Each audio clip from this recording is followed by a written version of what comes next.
Unscripted, Burning Down the Master's House. Please be sure to like, share, comment, subscribe, and donate. Also, click the link in the description box below as well as the pinned comment. Hit the notification bell so you'll be notified when I upload future content. Now, let's get into our video for today. What you're seeing on your screen currently is the matriarchal comedic character of Geraldine, played by Flip Wilson. And it's a little bit before my time, so we're not going to go deep into that right now.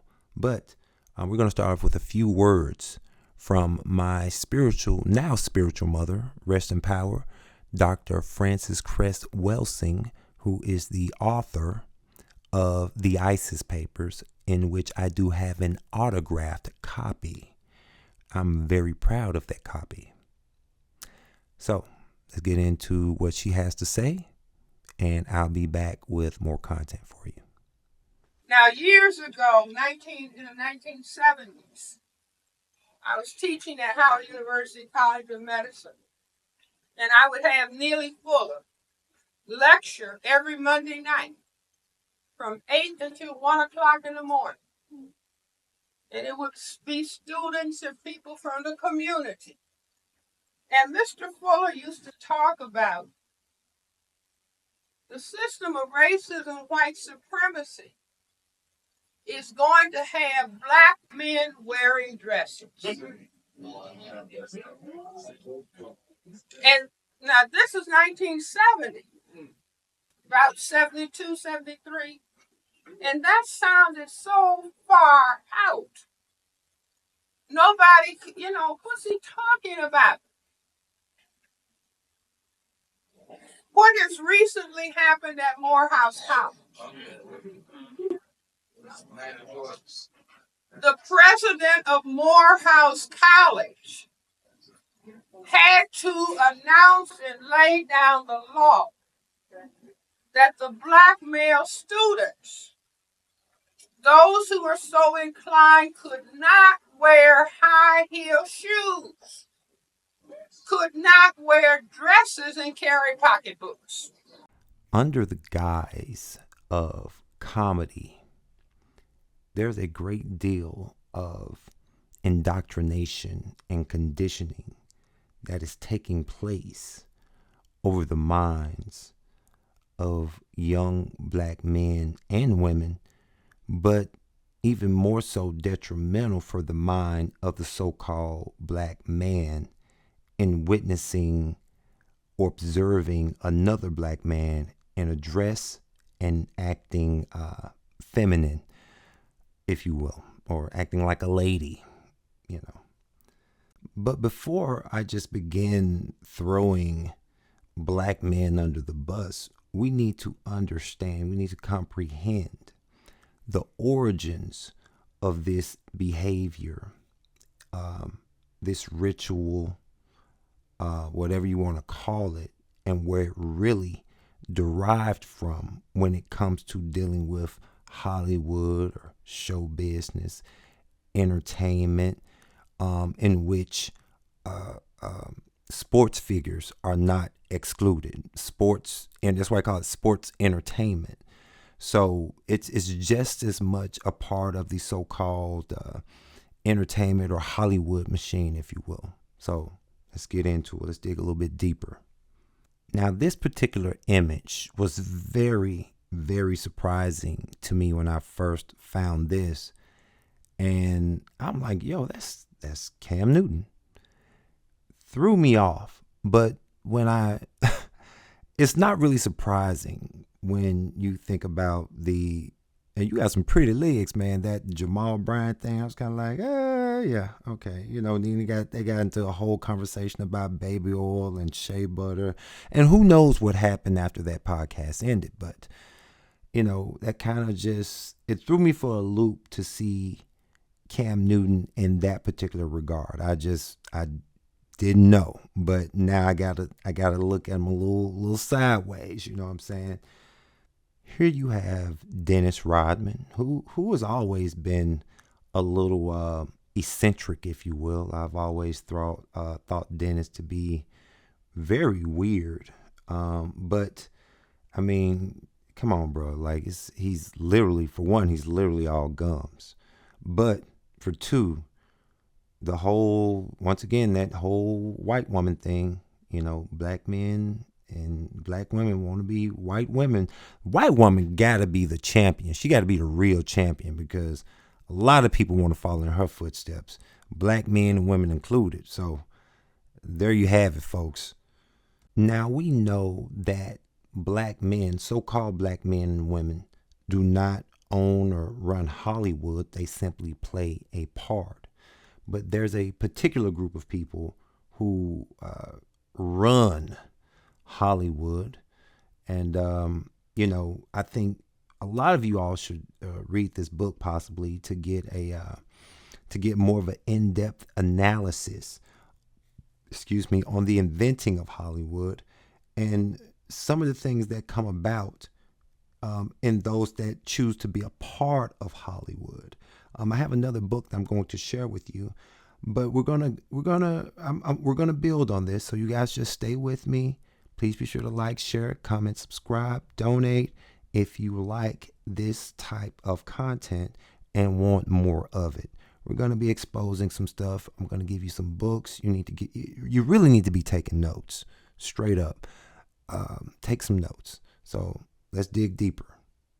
Nothing disturbs me more than Charlize Theron's relationship with these young black males who are being portrayed as black girls that she has adopted from wherever she adopted them from. She has 100% regendered, gender reassigned these boys. For what reason? Who knows? But why did they have to be black boys? That is the most peculiar thing to me. And very few people question this. I don't see any black women going after Charlize Theron. I don't see any white women going after Charlize Theron. I don't see anybody even talking about this. But this woman has changed the nature of this child, of this young man, both of these young men, to become girls. It's just amazing to me that this stuff is, this stuff is legal. This is legal, or at least it comes off as legal in Hollywood. It's a whole different culture. And this isn't necessarily a judgmental thing. It's more so in curiosity, inquisitive. Some people are perturbed by it. I'm not angry about it, but it's just such a very interesting paradigm of thought to go around changing the nature of children into something that you find fitting. And I'm just trying to figure out, why are black men and black boys the poster child or the poster men of this particular behavior? Why are you trying to constantly effeminate black men? Like, what is this really about? Why are you constantly changing the nature and effeminating black boys? What is this? What is really behind this? And it may be more nefarious than we all think. Madonna has followed suit and done some of the same things, the same behavior with this young man right here. They get these children and then it becomes something else. And of course, I know that this is sort of a cult understanding that they have about male and female nature, duality, and all of that. But based on my reading, because I've researched a number of things, I personally feel that they have totally misconstrued these doctrines. That's just my opinion on that, my perspective. I feel like they've totally misconstrued these doctrines and just kind of made it what they feel like they want it to be. I've read the Zohar, and I understand the whole Adam Kadmon thing and all of that. But once again, I think these doctrines have been misconstrued from their original intent and taken to be something else in regards to black men. Is that is to me, that is one of the more premier things about the occult and certain doctrines, is the true meaning of these doctrines from their inception being shifted over time, being misconstrued, being diluted. It's something to it more than some of us will ever understand. Now we're going to get into the inception of this whole cross-dressing thing. I ended up coming across a book called "The Monarchs of Minstrelsy," from Daddy Rice to Date by Edward Leroy Rice. I'm guessing that's what that EDW means. Maybe Edward Leroy Rice. And I saw this book. I was doing some research on blackface and minstrelsy and all of that. And I think what I'm about to show you is pretty much the beginnings of why this whole thing started in Hollywood. And once again, black people don't run Hollywood; they play a role. There's a whole nother demographic of people who run Hollywood, and this is them as well. So, without further ado, let me show you what I have to. Let me bring some receipts to why I say, and keep in mind, this came out, this was like 1911. So let me show you what I have as far as receipts, in saying that this has been around for quite some time. Now, when I got into really looking through the material of this book, I was like, oh my gosh. I was like, now I get it. Now I get what, the derivatives, where this stuff really derived from. If you see the caption at the bottom, they were famous in female frivolities. This is, boom, there you have it. Men cross-dressing. Like I said, this book came out in 1911. Monarchs of Minstrelsy. They were in blackface doing this stuff. And black men in Hollywood, we ain't gotta black up no more. And I have a whole episode prepared for you guys as far as dealing with the whole blackface thing. Once again, here you have men in drag, or cross-dressing, if you will. Burton Stanley, Geo Wilkes, a man named Ricardo, Gus Mills, Harry Lansing, Stewart, James Mack, Harry Constantine, Arthur Dottie, whatever the case may be. These men were famous for being feminine, being women, essentially. And all of these people were in blackface at one point or another. But that, I'm telling you, like this, and this, once again, this book ain't hard to find either. So the information is out there. If people do the research, they do the reading, you can pretty much find the answers to this is 2025. You can pretty much find the answers to everything you need to know. We're past the age of the age of information. We're now in the age of technology. So it's so much information out there if people would really take the time to look for it. Here you see your boy Dave Chappelle. I did not know, never would have thought it, but Dave paid his dues in drag like everybody else did.